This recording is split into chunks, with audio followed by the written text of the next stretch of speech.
দর্শক স্বাগত জানাচ্ছি TVN24 নিউজ নেটওয়ার্কের নিয়মিত আয়োজন আর ডেমোক্রেসি অনুষ্ঠানে আপনাদের সাথে আছি আমি ইহসান জুয়েল। পর্দা উঠেছে বিশ্ব ফুটবলের সবচেয়ে বড় আসরের। পুরো পৃথিবীর ফুটবল প্রেমীরা যখন উন্মাদনায় বুঁদ থাকার কথা, তখন সেখানে আলোচনায় প্রেসিডেন্ট ডোনাল্ড ট্রাম্পের দুনিয়ায় কেমন হবে এবারের আসর। কারণ বিশ্লেষকরা বলছেন আমেরিকা এবার শুধু ফুটবল বিশ্বকাপেরই আয়োজক নয়, একই সাথে যুদ্ধ এবং বৈশ্বিক অর্থনৈতিক সংকটেরও যৌথ আয়োজক। প্রথমবারের মতো স্বাগতিক 3টি দেশ এবং 48টি দেশের অংশগ্রহণে বৈশ্বিক এই আয়োজন যেমন রেকর্ড, তেমনি আলোচনা আছে প্রথমবারের মতোই যুদ্ধেরত দুটি দেশের একটি দেশ আরেকটি দেশের মাটিতে বিশ্বকাপ খেলছে। যদিও ইরানের ম্যাচগুলো আমেরিকার মাটিতে হলেও তাদের খেলোয়াড়দের বেজ ক্যাম্প স্থানান্তর করা হয়েছে মেক্সিকোর টিজুয়ানায়, অর্থাৎ তারা থাকবেন মেক্সিকোতে, খেলবেন আমেরিকায়। এছাড়া প্রেসিডেন্ট ট্রাম্পের কঠোর অভিবাসন নীতির কারণে এবার ভিসা দেওয়া হয়নি ফিফার বর্ষসেরা আফ্রিকান রেফারি ওমর আরতানকে। তাছাড়াও ফিফার সদস্যভুক্ত 39টি দেশের উপর নিষেধাজ্ঞা থাকায় তাদের আমেরিকার প্রবেশও করতে দেওয়া হয়নি।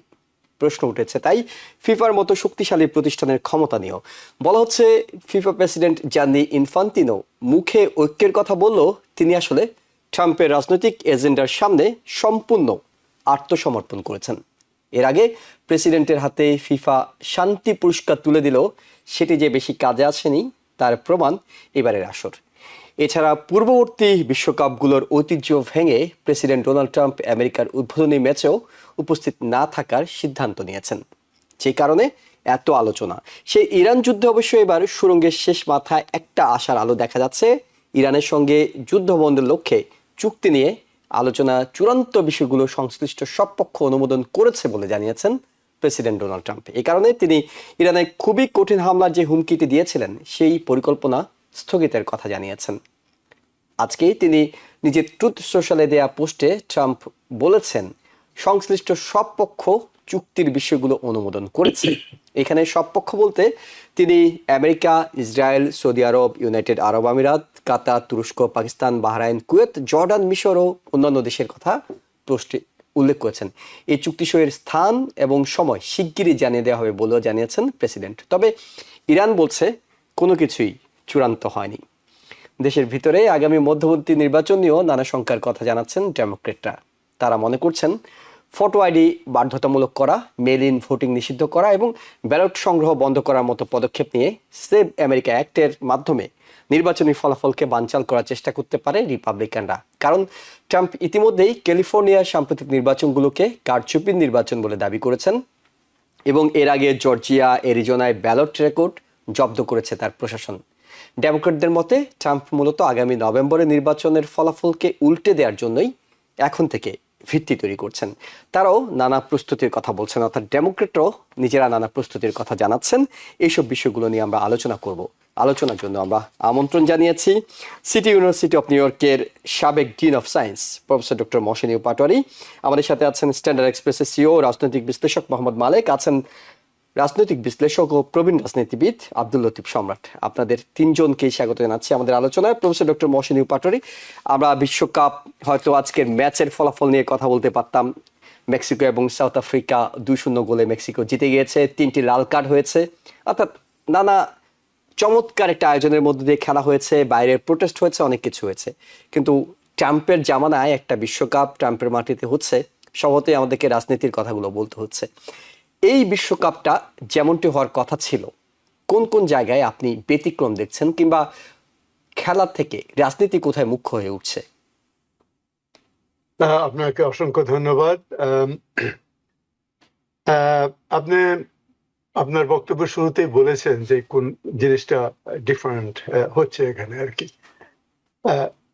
ফিফা, যেটা আমরা বলি ফেডারেশন অফ ইন্টারন্যাশনাল ফুটবল অ্যাসোসিয়েশনের যে টুর্নামেন্ট এভরি 4 বছর হয় অলিম্পিকের মতো, এটা সবচাইতে বড় একটা খেলা।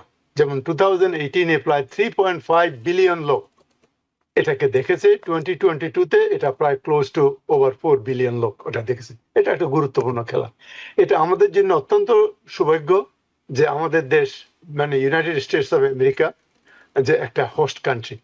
যে সার্কামস্টেন্সে আপনি কথাটা বললেন যে host country, this is first time in the history of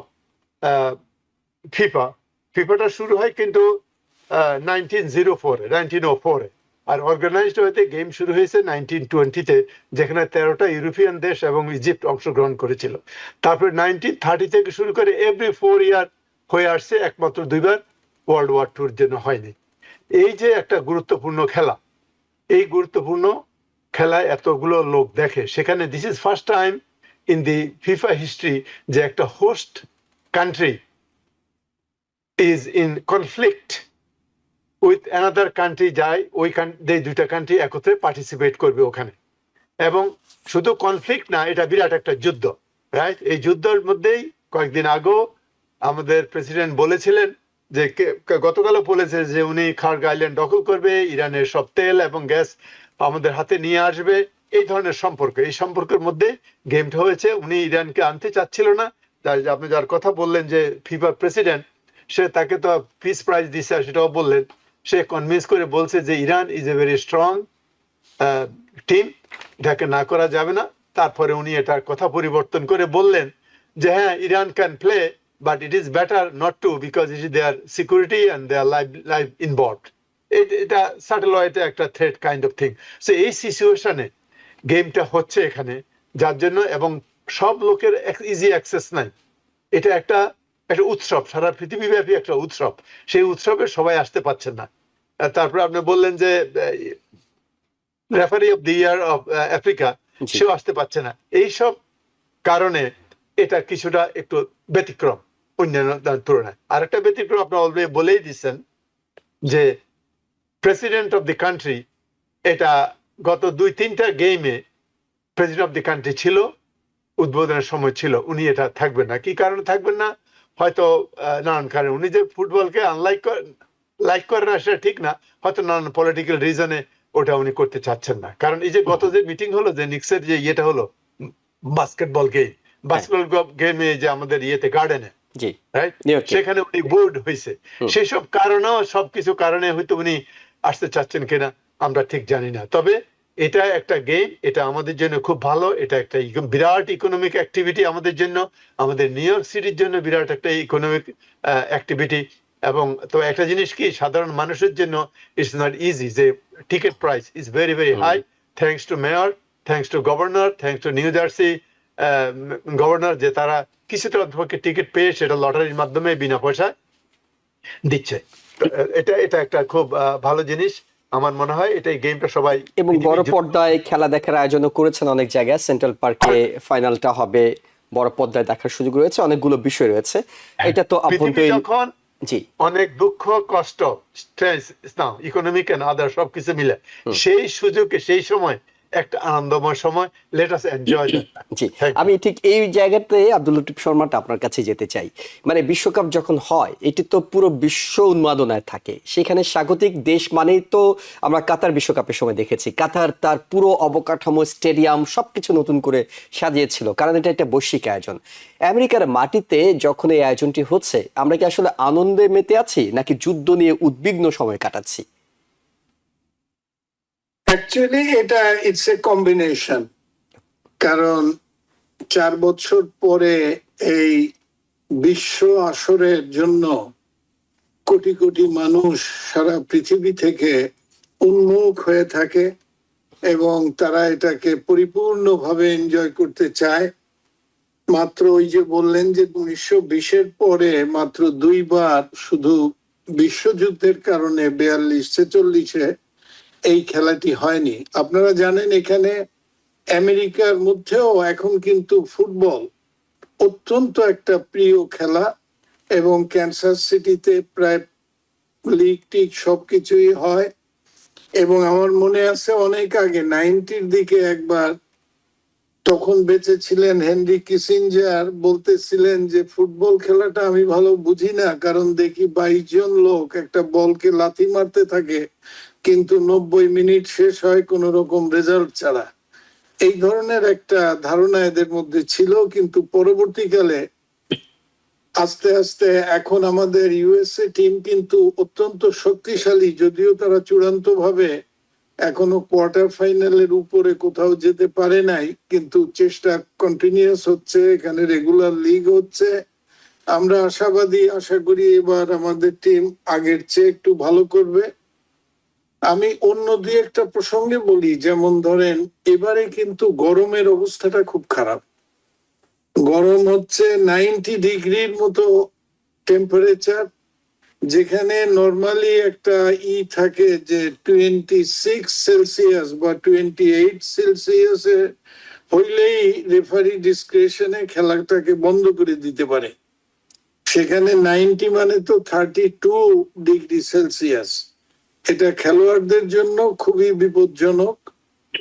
আর বৈশ্বিক অবস্থার কথা আমরা মোটামুটি ভাবে দেখেন, সবকিছুর পরে আলটিমেটলি মাঠ সাজছে, খেলা শুরু হয়েছে। অত্যন্ত জমকালো উদ্বোধন এর মাধ্যমে মেক্সিকোতে ফিফা ওয়ার্ল্ড কাপের পর্দা উঠছে।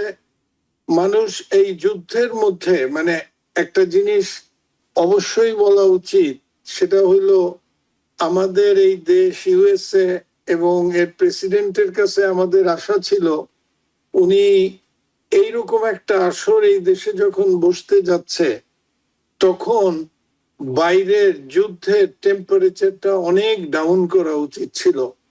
এই যে আমাদের প্রত্যেকের মধ্যে একটা আশঙ্কা, চিন্তা করেন যদি আমাদের এই রাষ্ট্র যে যদি ইরানের কারগাইল ল্যান্ডটা দখল করে নেয় বা নিত, তাহলে এখানে ইরানের প্লেয়ারের অবস্থাটা কি হয় যারা খেলতে আইছে। এবং ওই যে এদেরকে বাদ দেওয়ার কথা, প্রথমে তো বলছে যে I don't care if they come or not, পরে ওই ইনফ্যান্টিনিওর কথার পরে আসতে বলছে, কিন্তু সেখানে ওই ইনফ্যান্টিনিও কিন্তু তাকে বলতে হয়েছে যে তারা অত্যন্ত যোগ্য টিম হিসেবে এখানে আসছে। এখন যেমন এমনি অন্যভাবে হয়েছে, যখন ফকল্যান্ড এর নিয়ে ইংল্যান্ডের সঙ্গে যুদ্ধ হয়েছিল তখন কিন্তু ইংল্যান্ড এবং আর্জেন্টিনার সেই ম্যাচটা খুব টানটানা উত্তেজনার মধ্যে হয়েছিল, যদিও কোনো অঘটন ঘটে নাই। এখন আমি জানি না ক্রসে ইরান ইউএস এর কোন গেম আছে কিনা, না নেই, সেটা মানে সরাসরি তারা মুখোমুখি হচ্ছে না, অর্থাৎ গ্রুপ হচ্ছে না। পর্বে। এটা হ্যাঁ, একটা পজিটিভ সাইন। তবে আমরা আশা করেছিলাম যে এই ফুটবলের আসর বসার আগে, কারণ আমাদের প্রেসিডেন্ট মহোদয় এই নিয়ে 39 বার বললেন যে we are close to executing a deal, তো সেটা হয় নাই। আজকেও আবার দেখলাম উনি বলছেন যে সব পার্টি এগ্রি করছে, ডিল হবে, কিন্তু আপনিই বললেন যে ইরান অলরেডি স্টেটমেন্ট দিছে না, কোনো কিছুই চূড়ান্ত হয় ফাইনাল নাই, হয়নি কোনো কিছু। হয় নাই। এবং আবার যে কোনো মুহূর্তে যে কোনো কিছু হইতে পারে। এইটা বিশ্বকাপের এই উত্তেজনাটা বিশেষ করে আমরা যারা ইউএসএ তে বাস করি তাদের জন্য একটা টোটাল যে খুশি তা নিয়ে আমরা এটা এনজয় করতে পারতেছি না। ওকে, এইটা হইতেছে একটা জি। বাস্তবতা। আমি একটু মোহাম্মদ মালিক ভাই আপনার কাছে যাই। সেটা হলো যে আনন্দ উৎসব নিয়ে তো কথা বলার কথা ছিল, আমরা খেলা নিয়ে কথা বলতে পারতাম, প্রস্তুতি নিয়ে কথা বলতে পারতাম, কিন্তু আমরা যুদ্ধ নিয়ে কথা বলছি। এবং যুদ্ধ নিয়ে কথা বলছি এমন একটি আসনে যেখানে এটি নিয়ে কথা বলার সময় প্রেসিডেন্ট ডোনাল্ড ট্রাম্পের এই ওয়ার্ল্ড কাপ আসরটাকে তুলনা করা হচ্ছে ইটালির মুসোলিনি, ফ্রান্সের জ্যাক সিরাক। কেন, মানে এই ধরনের এটি another world cup, another political world cup কেন বলা হচ্ছে এটিকে? জি, দেখুন, এতক্ষণ তো আমরা আলোচনা শুনলাম, অনেক কথাই আলোচনা হয়ে গেছে। আপনিও আপনার ভূমিকাতে সুন্দর করে কথাগুলো তুলে নিয়ে এসছেন, যে মুখ্য কথাগুলো। এখন কেন এটা another, not another political world cup বলা হচ্ছে, তো কথাটা কেন আসছে? এখন আসছে যে কোন সময়ে ওয়ার্ল্ড কাপটি হচ্ছে। অ্যাকচুয়ালি পাটোয়ারি ভাই যেমনটি বললেন যে ফুটবল তো একটা উৎসব, মহা উৎসব। বৈশ্বিক এত বড় উৎসব সারা বিশ্বে খুব কম হয়। এটি ফুটবল ইউনাইটস দ্য ওয়ার্ল্ড, সারা বিশ্বের মানুষ আনন্দ উৎসবে মেতে ওঠে। কিন্তু এইবারের যে বিশ্বকাপটি হচ্ছে সেটি নানা কারণে মানে যতটা না উৎসব আনন্দ নিয়ে আলোচনা হচ্ছে, তো তার চেয়ে বেশি রাজনীতি নিয়ে আলোচনা হচ্ছে, অর্থাৎ এটাকে একটা রাজনৈতিক শেডো দেওয়া হচ্ছে। তার কারণটি হলো এই যে এমন একটি সময়ে এই ওয়ার্ল্ড কাপটি হচ্ছে যেখানে স্বাগতিক দেশ আমেরিকা আরেকটা অংশগ্রহণকারী দেশ ইরানের বিরুদ্ধে যুদ্ধ করছে। এইগুলো একটি জিনিস। আর একটা জিনিস হলো যে এই যুদ্ধের কারণে সারা বৈশ্বিক অবস্থাটা কেমন হয়েছে, একটা সারা বিশ্বে একটা গ্লোবাল এনার্জি ক্রাইসিস বা গ্লোবাল ইকোনমিক ক্রাইসিস দেখা দিচ্ছে। তো এরকম একটি অবস্থায় এই ওয়ার্ল্ড কাপটি হচ্ছে, যেটি আগে আমরা বিভিন্ন সময় দেখেছি। আব্দুল লতিফ সম্রাট সাহেবও বললেন যে ফকল্যান্ডের যে ওয়ারের সময়ও যে খেলা হয়েছিল আর্জেন্টিনা ব্রিটেনের মধ্যে, একটা রুদ্ধশ্বাস সে খেলা ছিল। তারপরে আমরা যদি ঐতিহাসিকভাবে দেখি যে আপনার এই মানে ইটালিতে 1934-এ মুসোলিনি যখন ছিলেন তখন ওয়ার্ল্ড কাপটি হয়েছিল, সেটাকে কিভাবে তিনি রাজনীতি করার চেষ্টা করেছিলেন যে ইটালিয়ান যে শক্তিমত্তাকে সারা বিশ্বে প্রতিষ্ঠিত করার একটা প্রয়াস হিসেবে দেখেছেন। তার পরবর্তী 70 সালে ব্রাজিলে যখন বিশ্বকাপ হয় তখন ব্রাজিল যে একটা ব্রাজিলের গ্রেটনেস প্রকাশের জন্য এটাকে ওইভাবে ব্রাজিলিয়ান ডিক্টেটর এটাকে কালার দিয়েছিলেন। ঠিক তেমনিভাবে যদি আপনি 18 সালে রাশিয়াতে যে ওয়ার্ল্ড কাপ হলো, সেখানে পুতিন কিন্তু তার রাশিয়ার যে সফটওয়্যার, সেই সফটওয়্যারকে প্রজেক্ট করার জন্য এই ওয়ার্ল্ড কাপটাকে ব্যবহার করেছে। ঠিক কাতার কি করেছে, ইমিডিয়েট লাস্ট ওয়ার্ল্ড কাপে কাতার যে কাজটি করেছে সেটি এই ধরনের নয়, সেটা হলো যে একটা নেশন বিল্ডিং হিসাবে এই ওয়ার্ল্ড কাপটা নিয়েছে। যেমন ভূমিকাতে আপনি বললেন যে ইনফ্রাস্ট্রাকচার থেকে শুরু করে পুরো কাতারকে নতুন করে সাজিয়েছেন কাতার এই ওয়ার্ল্ড কাপের সামনে রেখে, তার মানে একটা নেশন বিল্ডিং এর কাজ হয়েছে। কিন্তু সেইগুলোর সমস্ত কিছু ম্লান হয়ে যায় যখন এবারের ওয়ার্ল্ড কাপটা নিয়ে আমরা আসি। কারণ এবারে ওয়ার্ল্ড কাপটা আমরা সারা বিশ্বের মানুষ কিন্তু এই ইরান ইরাক আমেরিকা যুদ্ধতে কম বেশি এফেক্টেড বা ক্ষতিগ্রস্ত হয়েছে, এবং আনন্দ উৎসবের চাইতে এখন আমরা এগুলো নিয়ে বেশি ব্যস্ত আছি। গ্লোবাল ইকোনমির অবস্থা চরম খারাপ, যেটা ওয়ার্ল্ড ব্যাংক ফোরকাস্ট করেছে যে আপনার জিডিপি 1.3% কমে যেতে পারে, ওয়ার্ল্ড জিডিপি। আপনার গ্লোবালি ইনফ্লেশন 4.4% হতে পারে। ইভেন আমেরিকার ভিতরে দেখেন, আমেরিকার ভিতরে ইনফ্লেশন 4.2, এবং হোলসেলের প্রাইস মানে যেটা মূল্য বৃদ্ধি হলো 6.8%। তার মানে হোলসেল বাড়া মানে এন্ড ইউজ পর্যন্ত সেটা আরো কত পার্সেন্ট বেড়ে যেতে পারে। এরকম একটা অবস্থায় আমেরিকাতে আমরা যারা আছি তারাও কিন্তু স্বস্তিতে নেই। এইরকম একটা অস্বস্তিদায়ক অবস্থার মধ্যে যখন ওয়ার্ল্ড কাপ হচ্ছে, তখন কিন্তু সেই ওয়ার্ল্ড কাপের যে উৎসব, ওয়ার্ল্ড কাপের যে আলাদা একটা ঐতিহ্য আর একটা গৌরব, সেগুলো অটোমেটিক্যালি ম্লান হয়ে যায়। তাছাড়া আমরা যারা এই গ্লোবাল ক্রাইসিসের মধ্যে কম বেশি ভুক্তভোগী আছে, তারাও কিন্তু এই যে এই উৎসবের আমেজটা ঠিক আন্তরিকভাবে এই আমরা ওইভাবে উদযাপন করতেও পারছি না। আরেকটা জিনিস দেখেন যে ট্রাম্প আমাদের প্রেসিডেন্ট কিন্তু দাবি করেছেন এটা most successful world cup ever, এটা উনি দাবি করেছেন, তাই না? যে হ্যাঁ, এই সমস্ত দিক বিবেচনা করলে নিঃসন্দেহে এটি মোস্ট সাকসেসফুল না হলেও মোস্ট আলোচিত বা সর্বোচ্চ আলোচিত একটা বিশ্বকাপ হচ্ছে। উনি কি করেছেন দেখেন, হোস্ট কান্ট্রি উনি ইরানের যেটি আপনি বললেন ভূমিকাতে যে ইরান অংশগ্রহণ করবে, তাদের অংশগ্রহণ তিনি নিষিদ্ধ করেননি, কিন্তু তা না করে তিনি কি করেছেন, ইরান আমেরিকাতে থাকতে পারবে না, তাদের বেস ক্যাম্প করা হয়েছে, যেটা আগে এরিজোনাতে নির্ধারিত ছিল সেটিকে সরে নিয়ে মেক্সিকোতে করা হয়েছে। কি করবে, তার খেলা হবে লস অ্যাঞ্জেলসে এবং সিয়েটলে। প্রতিদিন খেলার আগে ফ্লাই করে ওনারা আমেরিকাতে আসবেন, সমস্ত ইমিগ্রেশন প্রসেস করে খেলতে আসবেন। তার মানে ওই মেক্সিকো থেকে ট্রাভেল করে সমস্ত প্রতিরোধ ভেঙে যখন খেলতে আসবেন ততক্ষণে তাদের খেলার দম শেষ হয়ে যাওয়ার কথা আর কি। তারপরে আবার খেলা শেষে রাতে ফিরে যাবেন।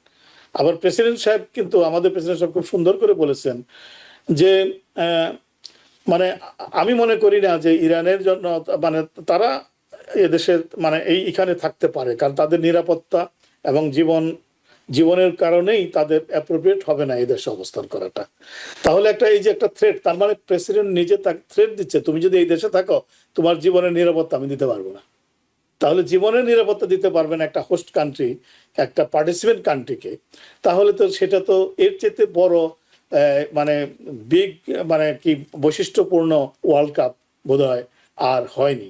ইতিপূর্বে যে কয়টি ঐতিহাসিক ওয়ার্ল্ড কাপের কথা বলা হলো পলিটিক্যালি যেগুলো কালারফুল ছিল ওয়ার্ল্ড কাপ, সেইগুলোতেও কিন্তু এরকম এই মানে মানে পার্টিসিপেটিং কান্ট্রি হোস্ট কান্ট্রিতে থাকেনি এমন কোনো ঘটনা নয়।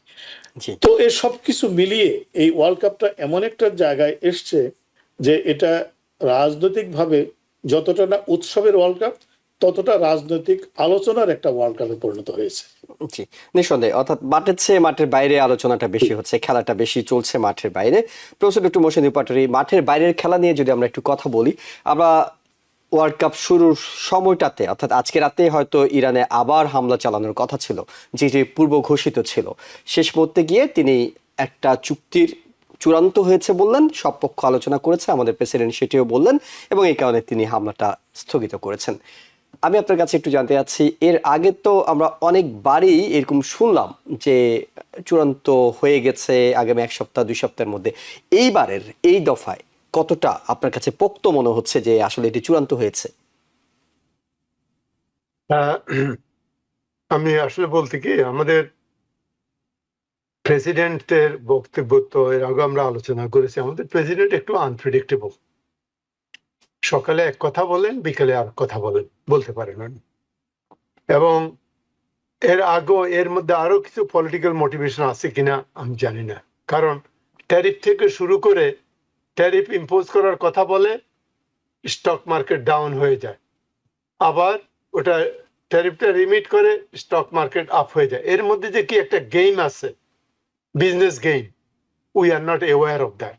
এই যে আপনি এই মিডল ইস্ট ইয়েটার কথা, ইরানের সাথে যুদ্ধ, যখনই আপনি দেখছেন যে বলছে যে অ্যাটাক করবে, স্টক প্রাইসটা কমে গেছে। আবার যখন বলছে যে না আমরা নেগোসিয়েশন পুরোপুরি হয়ে গেছে, আপনার 500-600 পয়েন্ট ডাল জন বেড়ে গেছে। এগুলো একটা গেমের মতো আর কি। এখন প্রেসিডেন্ট ট্রাম্পের উনি তো is not free of pressure, ওনার উপরেও প্রেশার আছে অনেক। ইরানের উপর প্রেশার আছে, ইরানের ইকোনমিক প্রেশার আছে, তাদের তেল ঠিক মতো এক্সপোর্ট করতে পারছে না। ইউনাইটেড স্টেটসেরও অনেক প্রেশার আছে।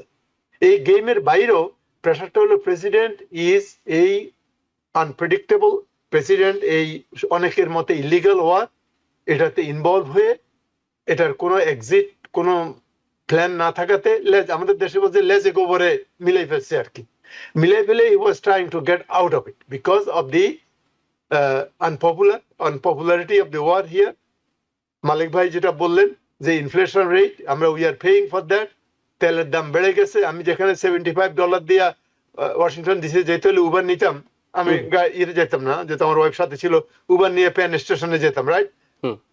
টিপস $110 দিছি, রাইট? তেলের দাম তো বাড়ছে। সুতরাং উই আর অল এফেক্টেড, এবং এগুলো কিন্তু প্রেশার হচ্ছে।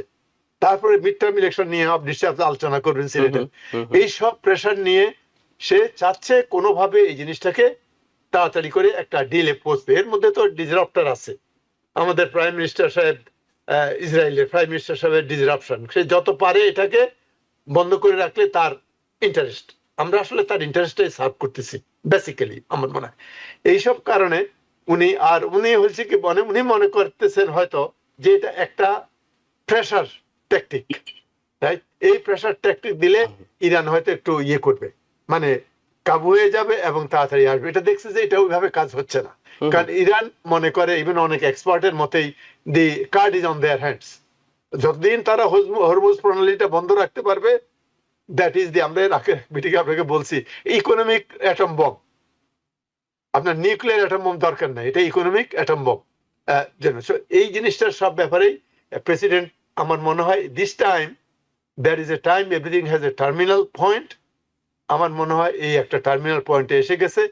আমি আশা করি আর নেক্সট ক্রস ফায়ার হবে না। এটা আমরা খুব অনেস্টলি উই বিলিভ যে এটা হয়তো আর হবে না, কারণ উনি এতটুকু বলছে যে মোটামুটি সব ঠিক হয়ে গেছে। ইরানিয়ান লিডার হয়তো এগ্রি করেছে, কিন্তু ইরান যদিও বলেছে যে না আমরা এগ্রি করি নাই, তবে দুই পক্ষেরই উপরে প্রেশার আছে ওয়ার্ল্ড থেকে, সারা ওয়ার্ল্ড, পৃথিবী থেকে, সারা ইকোনমি থেকে। এটা আমার মনে হয় দিস উইল কাম। এবার অনেক বেশি সক্রিয় দেখা যাচ্ছে, অন্যান্য পক্ষগুলোকে অনেক বেশি সক্রিয় দেখা যাচ্ছে। আমরা একটা ছোট্ট বিরতি নিতে হচ্ছে, বিরতি থেকে ফিরে আমরা হয়তো আপনাদের সাথে এই বিষয়গুলো নিয়ে আরেকটু আলোচনা করার সুযোগ থাকবে, কারণ এর মধ্যে আমরা দেখলাম যে প্রেসিডেন্ট তিনি বেঞ্জামিন নেতানিয়াহুর সঙ্গেও কথা বলে ফেলেছেন এই বিষয়গুলো নিয়ে, কারণ তাদেরও একটা সম্মত বিষয় আছে এই শান্তি চুক্তি হওয়া না হওয়ার পিছনে ইসরায়েলের একটা বিষয় আছে। বিশ্বের অন্যান্য দেশগুলো, বিশেষ করে গালভুক্ত দেশগুলো এর মধ্যে আলোচনা করছে, পাকিস্তান মধ্যস্থতা করছে, নানা ভূমিকা যেহেতু আছে। আমরা বিরতির পর ফিরে এসে সেসব বিষয় নিয়ে আপনাদের সাথে বিস্তারিত আলাপ করব। দর্শক আমাদের সঙ্গে থাকুন। দর্শক, আবারও স্বাগত জানাচ্ছি আওয়ার ডেমোক্রেসি অনুষ্ঠানে। আপনাদের সাথে আছি আমি ইহসান জুয়েল। আমাদের সাথে অতিথি হিসেবে যুক্ত আছেন সিটি ইউনিভার্সিটি অফ নিউ ইয়র্কের সাবেক dean of science professor doctor Mohsin Patwari, আছেন স্ট্যান্ডার্ড এক্সপ্রেসের সিও রাজনৈতিক বিশ্লেষক মোহাম্মদ মালেক, আছেন প্রবীণ রাজনীতিবিদ ও রাজনৈতিক বিশ্লেষক আব্দুল লতিফ সম্রাট। আপনাদের তিনজনকে আবারও স্বাগত। আব্দুল লতিফ সম্রাট, একটু আপনার কাছে জানতে চাই প্রেসিডেন্ট যে এতটা আত্মবিশ্বাসী, তিনি বলছেন সব পক্ষের মধ্যে আলোচনা হয়ে গেছে, এক সপ্তাহের মধ্যে হয়ে যাবে। একটু ছোট্ট করে তার বক্তব্যটা শুনে আসি, তিনি আসলে কি বলেছেন এই বিষয়টাতে, তারপর আপনার কাছে প্রশ্নটি রাখছি।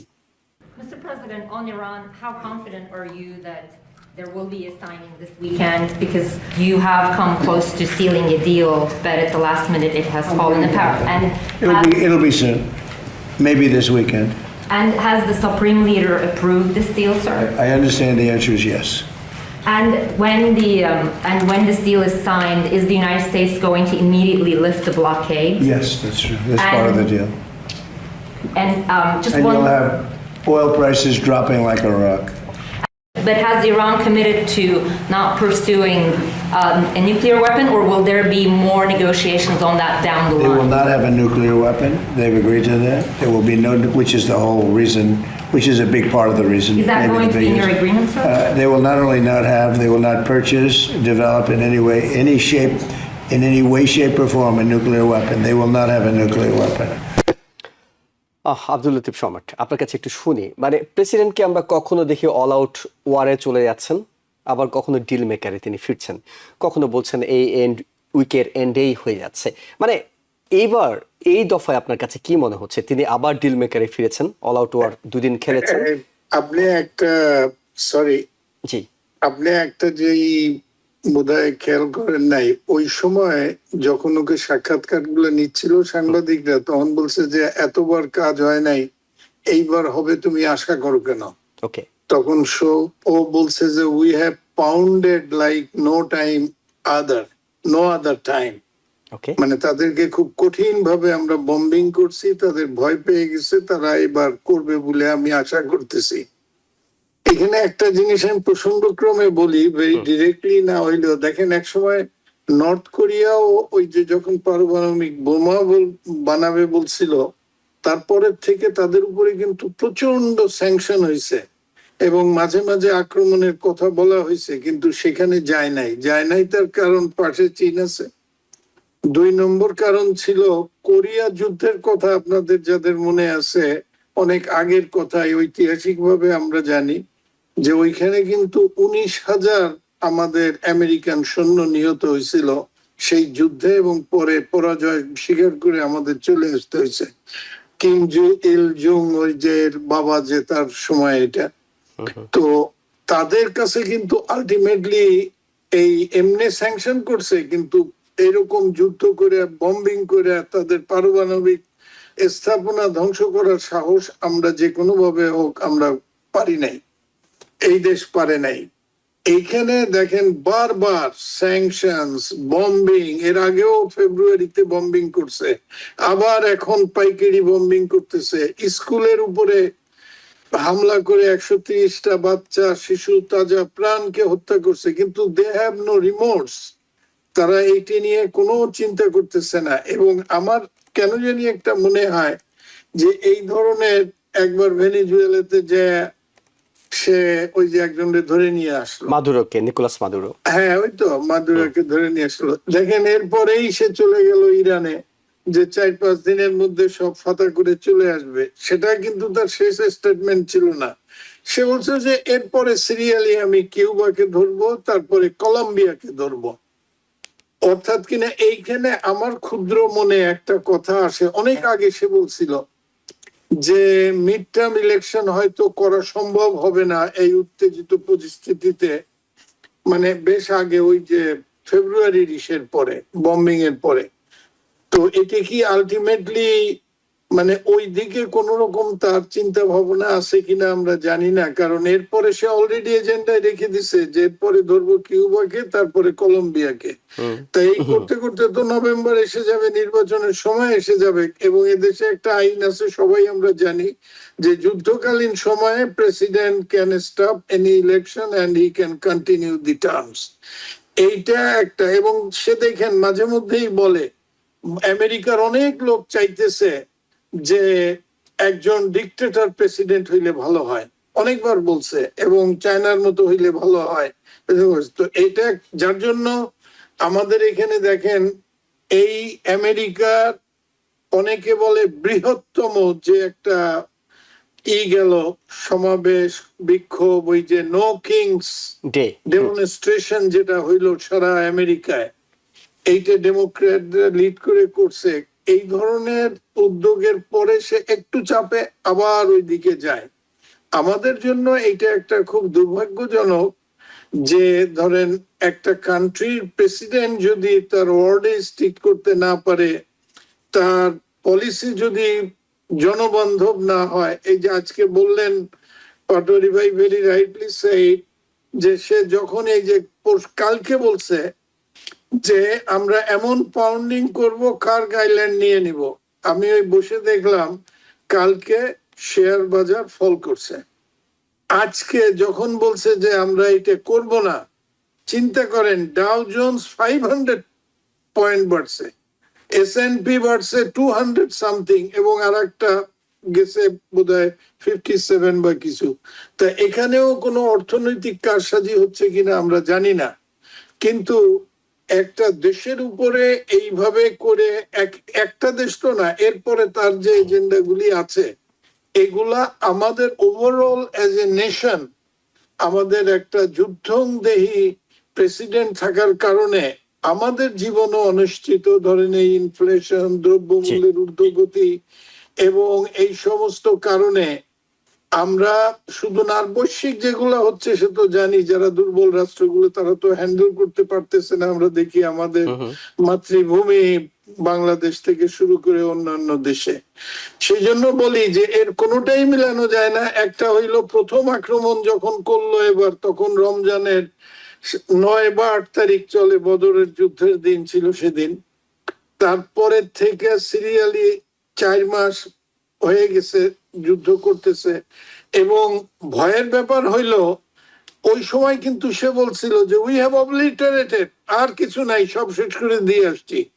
এই নেতানিয়াহু যদি এই এগ্রিমেন্টের পরেও আবার কোন সময় হঠাৎ করে এদেরকে বলে এই তোমরা যেটা করছো ওইটা কিন্তু কাজ হচ্ছে না, ওরা অন্যভাবে করছে, আবার যাবে, এইটা একটা এটা এটা মানে শেষ কোথায় এটা ঠিক বলা যাচ্ছে না, কিংবা এই চুক্তির মাধ্যমে শেষ হবে কিনা। এটা আমি একটা খুব ছোট মুখে বলে দেই, আল্লাহ যদি আমাদের হায়াতে বাঁচায় রাখে, দেখবেন ইরান পূর্ণাঙ্গ নিউক্লিয়ার জিনিস বানায় লঞ্চ করবে, শত প্রতিকূলতার মধ্যে। এর মধ্যে জনগণের হবে, মানে কষ্ট হবে, তার দেশের মানুষের কষ্ট হবে, কেউই চায় না। কিন্তু অনেকে, এটা আমার কথা না, বিভিন্ন পত্র পত্রিকায় দেখতেছি তারা বলছে যে তার অলরেডি আছে, সে লঞ্চ যে কোনো সময় করতে পারে।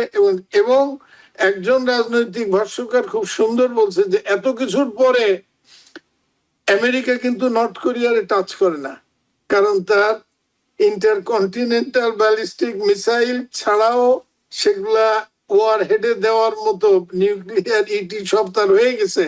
অতএব তাকে আঘাত করলে সে তো এই মেইনল্যান্ডে আঘাত করবে।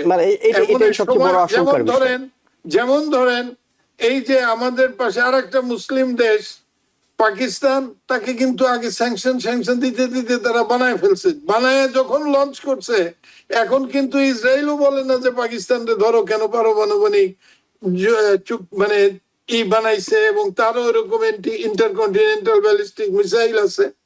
তো এরা এখন নির্ভর করতেছে ইরানের বিষয় হইলো, যদি সে কইরা লঞ্চ করতে পারে সে বিপদ মুক্ত হয়ে যাবে, আর যদি সেটা না করতে পারে তার উপরে যত রকম আছে ওরা ওইখানে, ওই নেতানিয়াহু পৃথিবীর ওয়ার ক্রিমিনাল হিসেবে স্বীকৃত।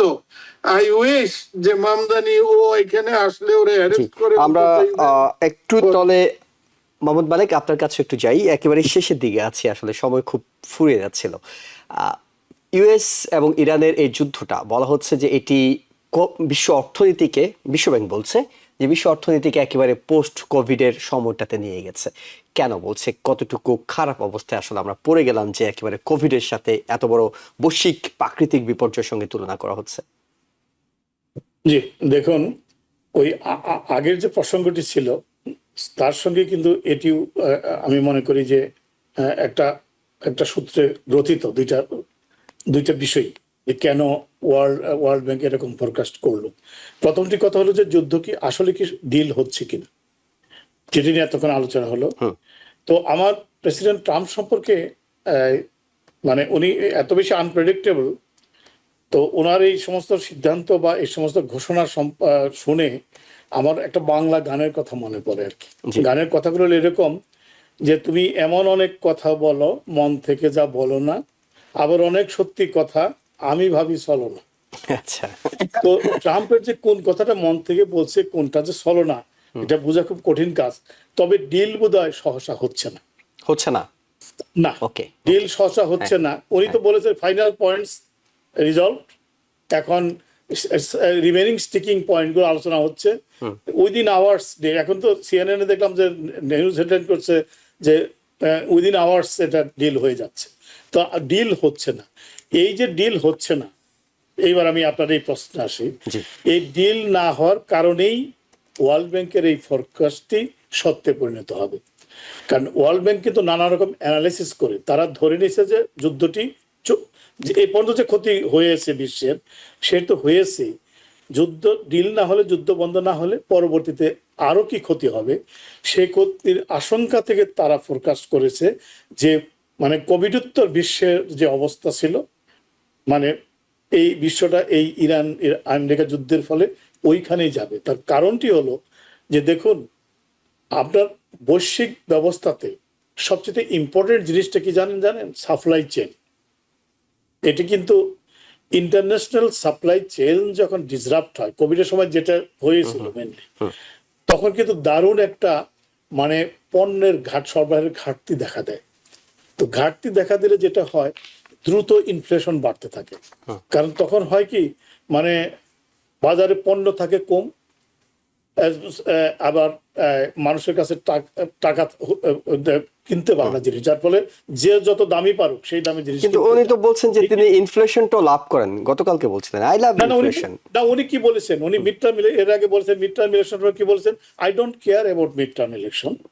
কালকে বলেছেন আই লাভ ইনফ্লেশন। হ্যাঁ, উনি তো লাভ করবেনই, কারণ উনি তো যারা ইনফ্লেশন হলে যাদের পকেট ভারী হয়, উনি তো তাদেরই প্রতিনিধিত্ব করেন, উনি তাদেরই লোক। আর ইনফ্লেশনে যাকে পকেট থেকে পে করতে অতিরিক্ত, উনি তো তাদের রিপ্রেজেন্ট করেন না, যে কারণে উনি লাভ করবেন। কিন্তু আমরা যারা বাজার যে পকেটে টাকা বের করি, এই যে আমি একটু আগে বললাম যে হোলসেল যে কনজিউমার গুডসের দাম বেড়েছে 6.8%, ক্লোজ টু 7%। হোলসেলে যখন 7% বাড়বে, এটা তখন রিটেইলে যে কত পার্সেন্ট বাড়তে পারে। তাহলে এইটা কি ক্রয় করার মতো মানুষের পারচেজিং পাওয়ারটা কি সাধারণ মানুষের থাকবে? সবকিছু মিলে অর্থনীতির একদম ভিত্তিতে আঘাত হানছে। এই কারণে আরেকটা জিনিস হলো যে দেখেন, এনার্জিটা এমন একটা জিনিস, ওয়ার্ল্ডে যে মানে ইকোনমিক গ্রোথটা কিন্তু হয় অ্যাকচুয়ালি এনার্জি, এটার মূল শক্তি। আপনি কৃষির ক্ষেত্রে বলেন, সার, তেল, এগুলো ছাড়া কৃষি পণ্য উৎপাদিত হবে? তো সেগুলো তো ডিসরাপশন যদি সাপ্লাই চেনে হয়, আসবে না, কাজে কৃষি উৎপাদন ব্যাহত হবে। ঠিক তেমনিভাবে ইন্ডাস্ট্রিয়ালাইজেশনে যে সমস্ত শিল্প উৎপাদন হয়, সেগুলো ব্যাহত হবে। তো ব্যাহত হওয়ার ফলে কি হবে? আলটিমেটলি একটা স্ট্যাগনেশন বা স্থবিরতার দিকে ওয়ার্ল্ড যাবে।